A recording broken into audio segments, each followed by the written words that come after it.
ya'ni birinchi variantda ham aholilarning yordamidan qoniqyapti, bu yerda yordami orqali zavqlanib ishlayapti deyapti. Demak, aholining yordamidan zavqlanayotgan odam, ya'ni bu yerda noinlar zavqlanmayapti yoki manchoq qilayotgan noinlar emas, chuminlar. Shu sababli ikki ham xato bo'lib kelar ekan.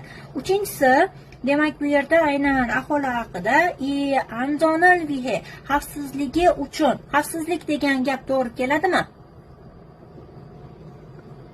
Mana bu yerda himoya qilish degan so'z bor. Tikkida asrash. Bundan kelib chiqsak agar, bu nima uchun asraydi? Xavfsizlik uchun. Xavfsizligi uchun yesinan ma'il noindil toge, ya'ni toge bu to'qqune ki buni cho'tta kayfiyati yaxshi. Demak, javob shu bo'lib keladi. Va oxirgisini ko'radigan bo'lsak agar, demak chumindirin, iril, charar yo'qo